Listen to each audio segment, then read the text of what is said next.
SOS. You wanna rap, big man? Take Mickey Mouse off your chest. I let you wear your vest, flash shirts and stripes. Is that the way your style is made to dress? You should be sued for that. Content the news for that. Ain't no stage, you should be cool for that. I'ma tap her in the back and let everybody know they whack. Yo, Scott Cat, hand me my platinum suitcases. Extravagant traveler, Puerto Rico out to Africa. Extravagant traveler, Puerto Rico out to Africa.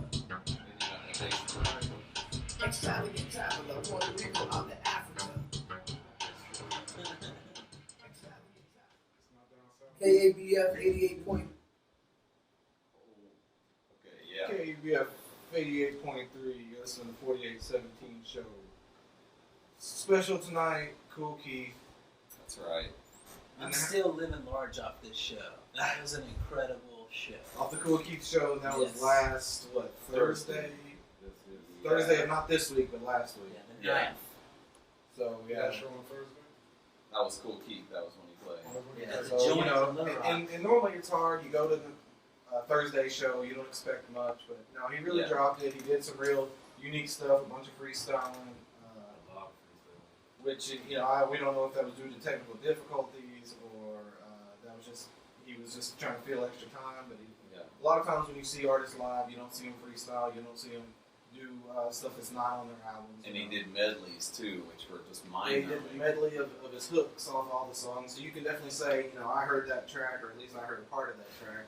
Yeah. And I just couldn't stop bobbing my head and singing along to every track without a hiccup, you know. Because I mean, it was like, if you're waiting for your favorite Kool Keith song, somehow, some way he interpreted it to the set. So, like you said, you got to hear something from it, you know.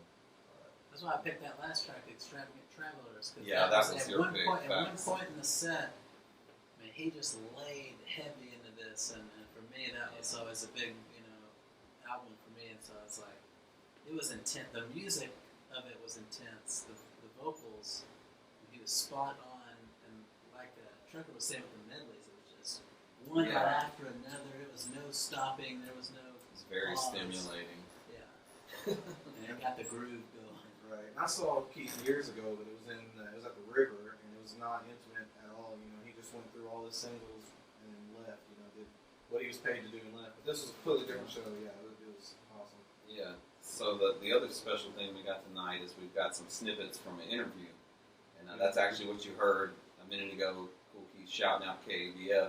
Let's hear that shout out one more time.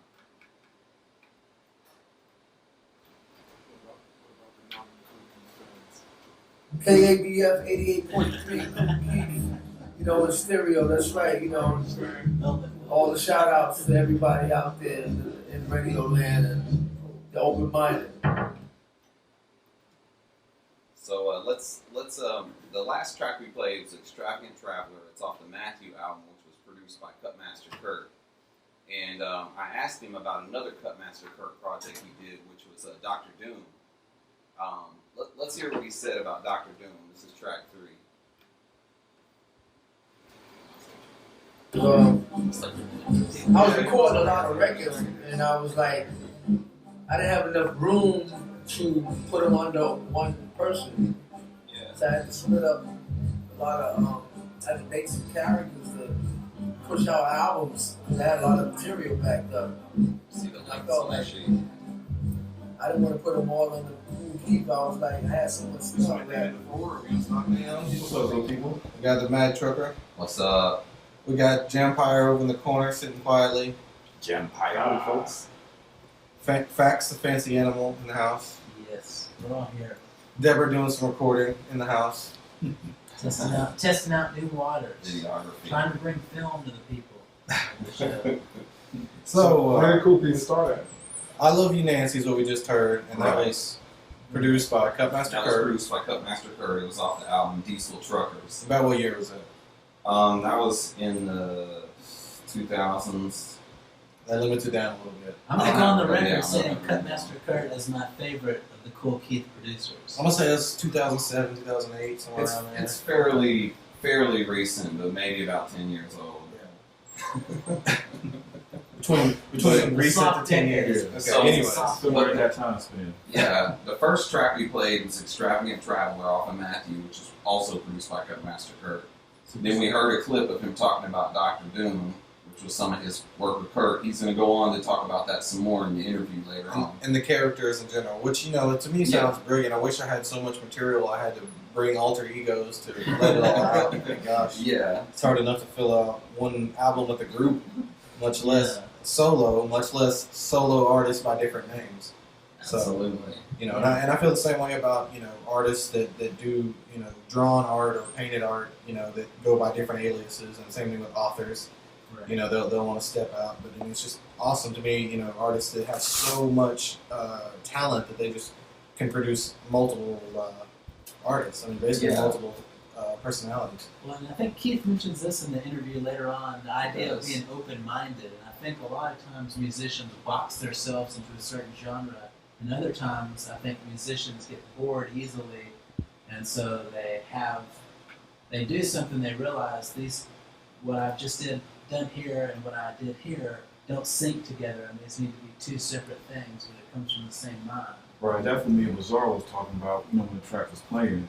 Because we're talking about like alter egos and things like that, like we're talking about with Madlib. Like Madlib said in the interview, Madlib hates rapping, you know, he's a producer, DJ, but Quasimodo loves rapping. So like I said, you know, which, you know, it kind of makes sense because when you develop a quirky style like that, it takes a certain persona to match that, you know, a certain type of style you're developing. And like the fact said, artists get bored, you want to step out the box, you know, so you kind of have to recreate yourself, you know, recreate a new style to bring something fresh, but still keep that element of your original self along with the same thing like with Wizard and Bobby Digital, you know, things like that. Well, in that way too, people aren't like, well, you're not, you know, sticking to your roots. You're not doing the same thing. You know, you're allowed to step outside your comfort zone. People don't judge you; they just take it as a side project. Exactly. The thing is with music, I mean, you want to grow with your music. You just hope that your fans are open-minded to grow along with you, because that's the first thing you like about in the first place, because your artists are so open-minded. You know, and you want your, like I said, you want your fan base to still be open-minded with you and grow with you. But if you like the way it's going or not, you know, there's nothing wrong with experimenting. You know, so you have to be able to accept that experiment. But do you think there's a stigma against like fantasy type raps? Because I've always felt like there's pressure. If a rapper says something, you assume he's rapping about his actual life. You know, I mean, in a sense, I feel like you can still rap about your actual life, but take it in a fantasy type, you know, perspective. Make a like a metaphor. Right, because how many times you hear about I'm from the streets and blah, blah, blah. I mean, you can still say it, but in a different type of type of environment. How many fantasy books are actually written about childhood experiences that certain people have had? You know, like what are the animal when they made the movie after? What's the name of the book? I just drew a blank. The Jungle Book? No. About the kid that falls asleep and all the animals in his room come to life and they're Where the Wild Things Are. Sorry, I drew a blank. Right. But anyways, that was actually written after somebody's, you know, childhood experiences, you know, and the book turned it into this fantasy about all these creatures when really it was just childhood experiences. And I mean, all fantasy is birthed from reality, so, you know, it's like it's just someone willing to take that next step to producing something that may be outside of, you know. Well, then what about the people in horror rap, like Necro and... Well, and Keith thinks he started horrorcore, which, you know? Yeah, I mean, I wouldn't exactly call it horror. I mean, Dr. Doom does have elements of darkness, but I mean, every rapper who's ever done any type of battle rap has that attack style flow. You know, everybody's got that, you know, I will destroy you one way or another, you know. I think if Kool Keith offends people, it's going to be on sexuality, because we were talking earlier as far as, I think violence in rap and violence in general on TV or in movies is completely desensitized, but sexuality has not been. I think people depends on. I mean, in hip hop is one thing, but in rap's another story. I mean, I think people are desensitized to, you know, womanizing and things like that in rap, but in hip hop it's another story. You know, so I believe that in the hip hop culture, people are still getting. I would say more sensual raps. Yeah, I would say because it's not necessarily just, not misogynistic. Sensual exactly. raps. It's not the average thing to get you upset. It's just the fact that somebody is being so graphic. We're talking about Kool Keith. He's being so graphic in some of his songs. You know, he's got sex style and those songs. Master. Yeah, Spank Master. I thought those were fantasy To be honest with you, I thought those tracks were fantasy, but he literally claims in this interview that those tracks are not fantasy, that they are actual life. He said Spank Master and Sex Style are the two albums that are most like his real life. Well, and that's what this next track is going to be about. And you got true life cats like Atmosphere that only, rap in factual. He actually he ran out of life stories eventually and started making fantasy about real life. So his fantasy was real life stories that just never happened to him. Right. But people already got used to him telling these stories about his childhood and about things, the way things went. So he actually had to start making up stories over time. That's what people expected from him. So he got to the point where he had to admit, that this didn't actually happen to me, but I'm a storyteller. So play 5 here. We're going to play Maxin in the Shade off Spank Master. This was the only track I was able to really get that could be cleaned up for radio from this album. I mean, we're getting into what he said was his true life, and we're going to hear about that interview right after this song. I'm asking Empire a question of the strength and the weakness in the song. So I guess we could go around and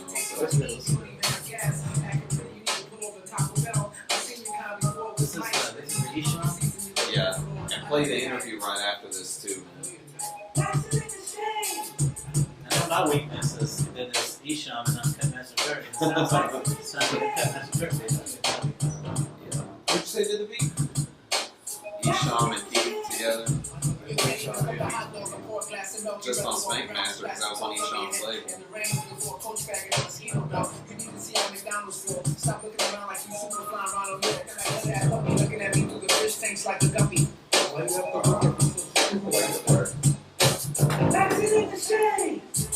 Looking like a sad puppy.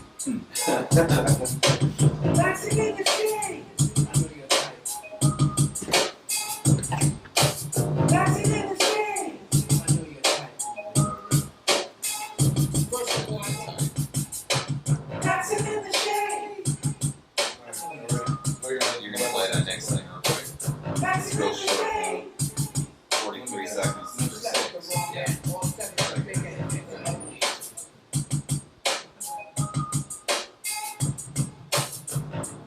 Spank Master, I was in LA too. Then I went to Detroit. And I went with Esham and Scott Santos. That was like a great experience for me. I went to Detroit, went to a couple strip clubs, and Spank Master was like one of my albums down the alley of what I do in life. I think Sex Style and Spank Master was a lot of my personal life. But Sex Style was me living on Sunset Boulevard in LA. So the whole LA experience then for you. The whole LA 17 experience. show, KABF 88.3. It's 23 minutes after the hour. That's Still got right. some time going until 10 o'clock tonight. 4817 show. That special Kool Keith episode. With the exclusive 4817 interview. That's right. Still going off that.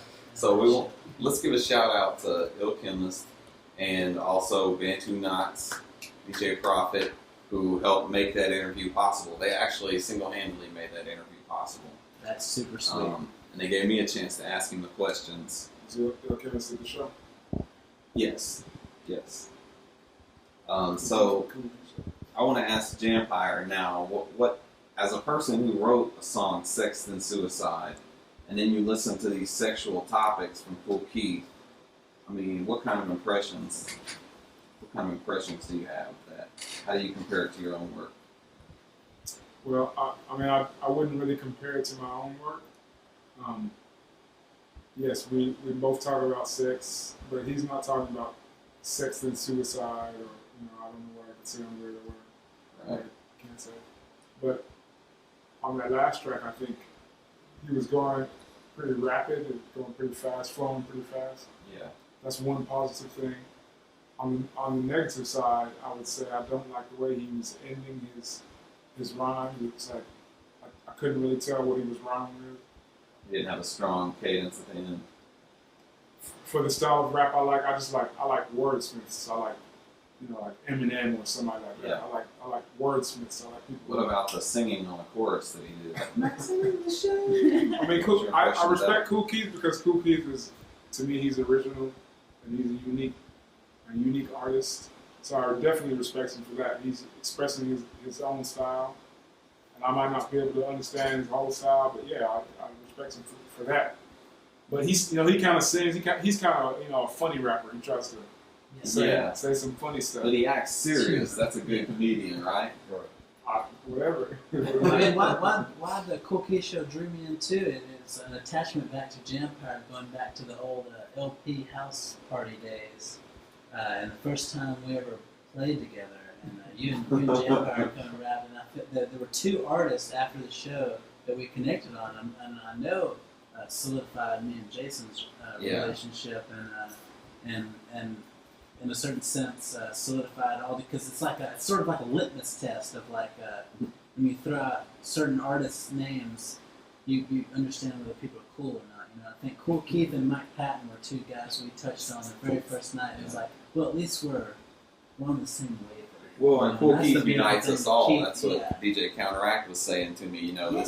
We've been showing different artists on our show that showcase our personal influence.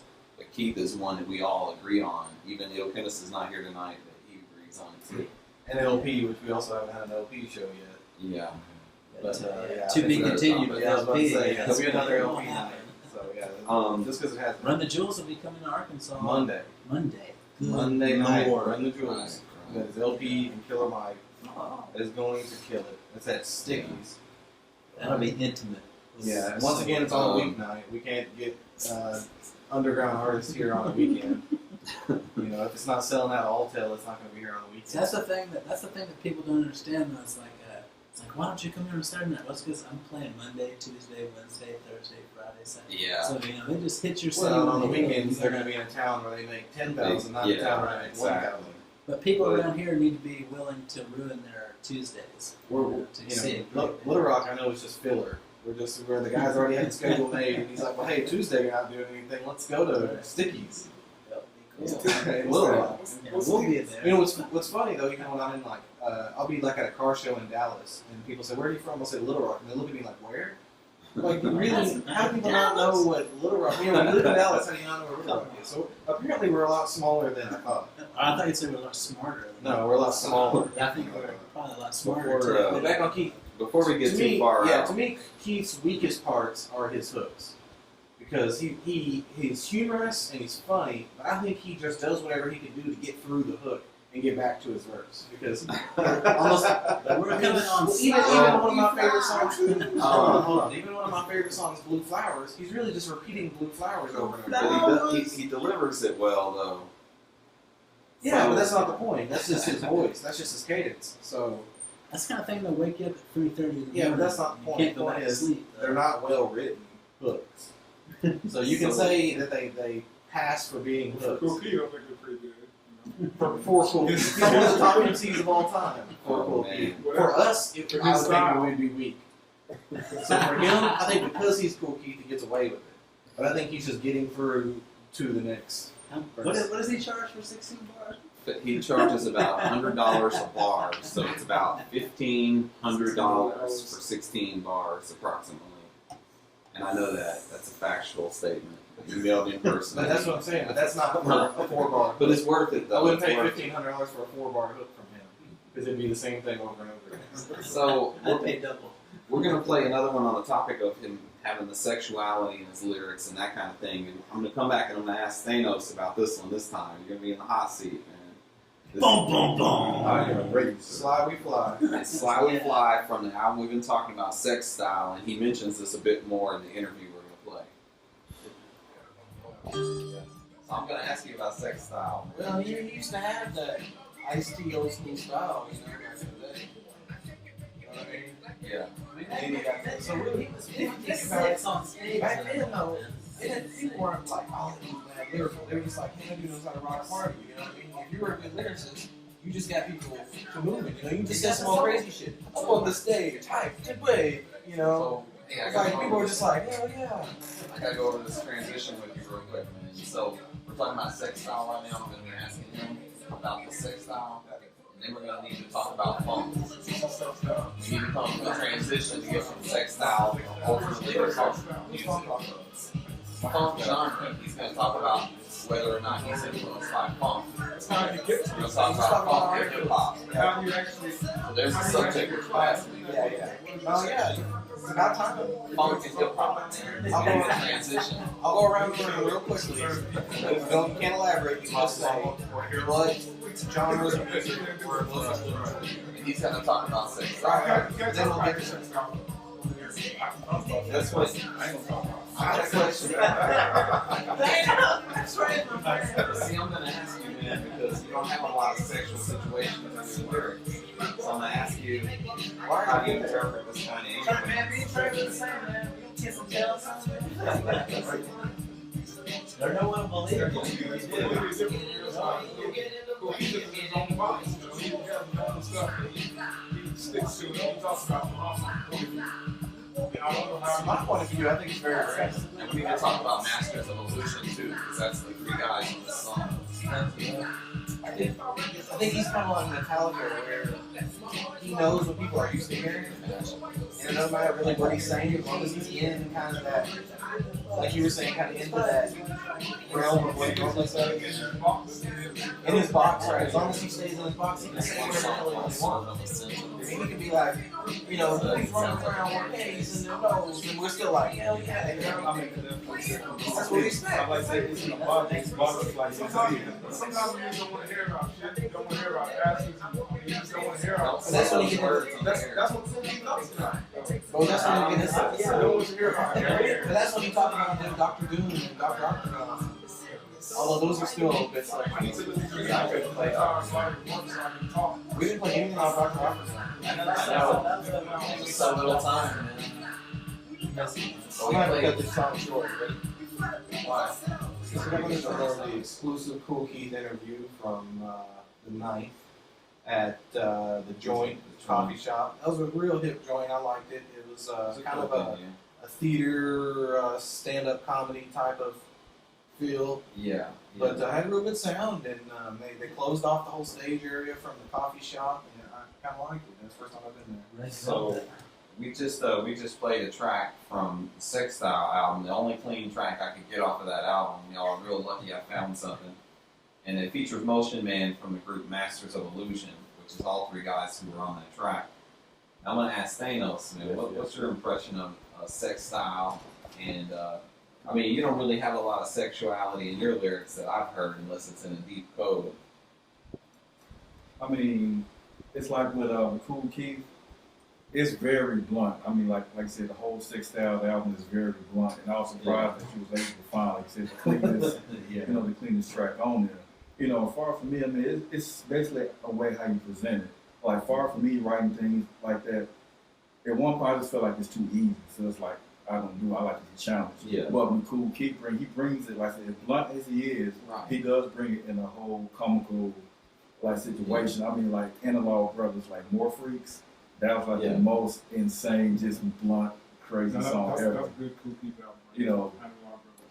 Analog Brothers is a good Kool Keith album. I think it's him and another guy. Ice-T. Ice-T. And there's another guy as well. Oh, that's Ice-T. Mark Moo, and Silver Sin. And Rex Rollins. Yeah. You know, but the way Kool Keith presents, you know, like you said, the sexual innuendos and things like that. I mean, he brings it in a comical, funny way, not like how the typical rapper, let's say like 50 Cent in Candy Shop or Lil Kim, they just straight to the point. He brings it at another angle.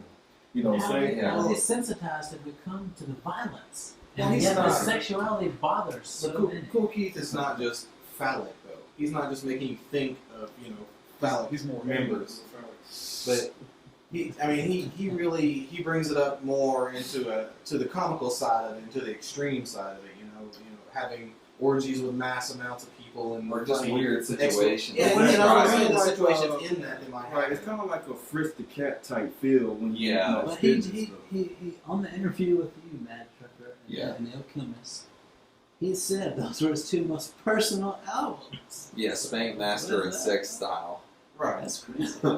That's crazy good. Well, but it's not like Dr. Octagon's his most personal album or Dr. Green or, you know, I mean, you can't personalize that kind of stuff, but we don't know what kind of stuff's going on with Kool Keith. I mean, at least. But do you think he was joking? think- was, I'm that just saying. was that a joke? Think or was if, that true? I don't know, man. Think if Skid Row rapped the kind of He stuff that they seemed could real rap serious. about. You know what I mean? I mean, just think of these artists if they were honest with themselves and not just trying to be like he was mentioning 50 Cent and not just trying to be phallic and make everybody think of themselves naked. I mean, another good example as far as like coming off sexual but not like direct to it is Redman with the Superman Lover series. I mean, he talks to the form as a broke superhero living next door to like Fantastic Four and Penguin, asking about like a certain female flying over there. Like, you know, as graphic as it is, I mean, his whole imaginary thing is just being this, like I said, this crazy superhero just running around chasing girls for other superheroes and villains. It makes it funny. Yeah. You know. And Keith had a song like that. He had Cartoon Capers off of Right, Much Better Tomorrow. Then Right, so, and it goes back to what we were talking about as far as speaking reality, but in a fantasy type setting. Because you don't want to hear it just like, you know, if we're talking about, yo, I was with so-and-so, blah, blah, blah. I mean, it's a story, but at the same time, it can get kind of boring. It's like anybody can do that. But if you talk, you just really exaggerating, like this happened, I jumped through the window, and like, you're going to be hooked to it. And I think that's what Kool Keith does. Like, I mean, like growing up, like my cousins was into like 2 Live Crew and things like that. And to me, I wasn't really into it because it was just like, it was just straight to the point. It was just boring. That was like the start of strip club music. Right, strip club music, you know. I think the same thing was before 2 Live Crew, though. There were strip clubs before 2 Live Crew, Zara said, but what did they play in strip clubs before 2 Live Crew? Here's my point. When 2 Live Crew came out, that strip club game changed, son. What about They are Welcome to the now- Jungle, man? That's a big strip club. And Pour Some Sugar on Me. Yeah, that's what I mean, but that's all the strip clubs have to offer. But now, the next now 40, 17 here's the mashup. question. Here's the question. Thanks. Mashes up? Are strip clubs playing Kool Keith? No. They should. But So no sex They're styles. not not smart. played. They don't Even in have New a York. PR No guy sex like style. me or you, man. All right. You know? So real quick, Thanos, what type of music other than hip hop were big influences on your hip hop, on your writing, your MCing? man, a lot of punk rock music, and believe it or not, a lot of Hall & Oates. Cause I just love. Boom! Cause I just love like the chill vibe. I mean things. Plus music like Jamiroquai, Daft Punk. You know, a lot of Stevie Wonder. Same question, Jampire, real quick. Other than I think that's a very hard question to answer because I'm just influenced by everything. That's a very hard question to answer. But as a kid growing up, other than hip hop, was a good influence. I know you're a big Tool fan, so let me pop that off. Well, I mean, I go all the way back to the days of listening to the Police, listening to the Beatles. I mean, that's the kind of stuff I was listening to music from Indian movies, you know, whatever. Right. Listening to Beethoven. Awesome. Jason, same question. I guess maybe growing up or when? Just that influenced you as an artist, other than hip hop. What you take your writing styles from? I mean, some of it is jazz, you know. Jazz. I don't believe you. Since we're brothers, I'm going to call you out some 80s hair metal here. Yeah. You were big into 80s hair metal. But I also like that cold wave But, stuff, the like thing New Order. Well, the cool thing about 80s hair metal, too, is it's bold, it's different, it takes you outside of just that normal box as far as rock music back then. So, yeah, I think that's a good influence as well these days. I like a lot of, dark synthesizer music. That's really what catches my ear usually. In fact, same question. Yeah, Garth Brooks. All right, good I enough. knew this day would come. All right, so Wait, Trying to next get one? Next an will be an idea. alter ego. Oh yeah. So next, Okay. Jason, you asked Keith if he's into funk or funk. Well, I asked him about, the influence of funk, the genre, on his music, and if that was a factor.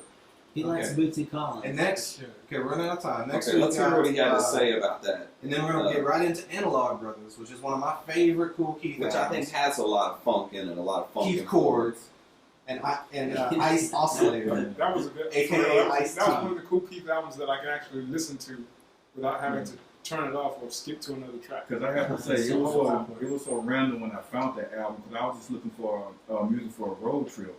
I mean, when you see this cover, of Kool Keith and Ice-T in space in the grocery store. And Ice-T had on the full length of me holding the box of Captain Crunch. Yeah. You can't pass that album up. You know, I didn't even know that album was out. For me, DJ Khaled, Absolutely. a lot of the big influences for me were like Suicidal Tendencies, Body Count, and then of course I got into Nirvana and the grunge scene real heavy, and funk, Bootsy Collins. Bootsy! So we're gonna get into Keith's opinion and then into Analog Brothers. Yeah, he's gonna talk about funk, and then we're gonna play Analog Brothers. Right after this. This song right here. Oh, this one? Okay. It's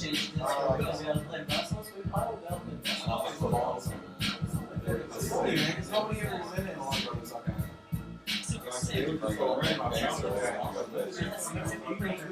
Me and her, they did 4 years. Bill and Ice-T, they had an album. And she's like, so I said,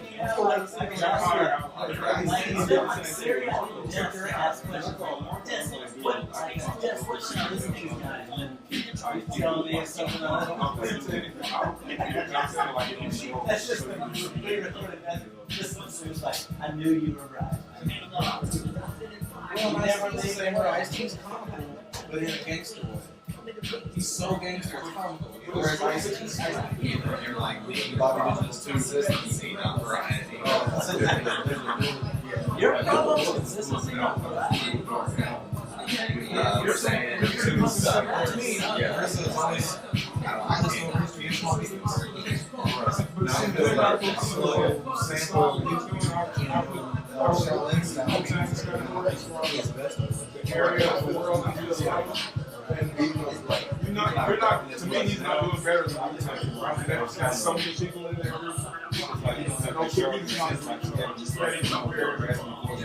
It's like 7. Actually reading it from poem. I really like Know what it rhyme is in a sense. Keith is like, it's just, yeah, Keith is like, if you can lay it back. For me, I'm going to do my 2 legs. I can read it, and when you read it, my favorite Wu-Tang of all time to kill artists. you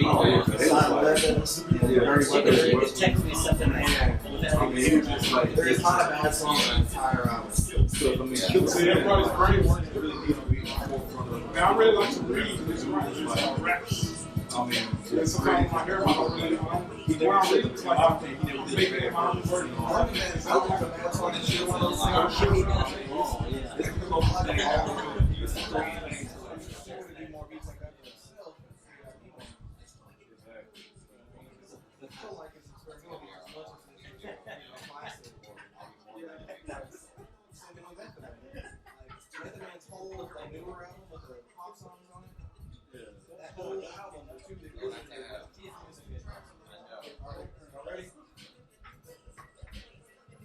Just go ahead and get the next track if you're trying to save time.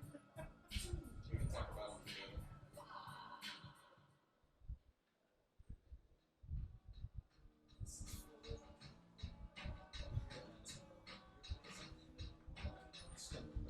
So that was your pick was last, and this is Eric's pick here.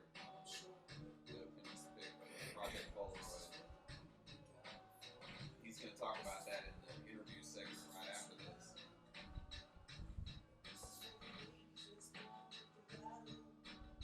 Following the line of discussion, following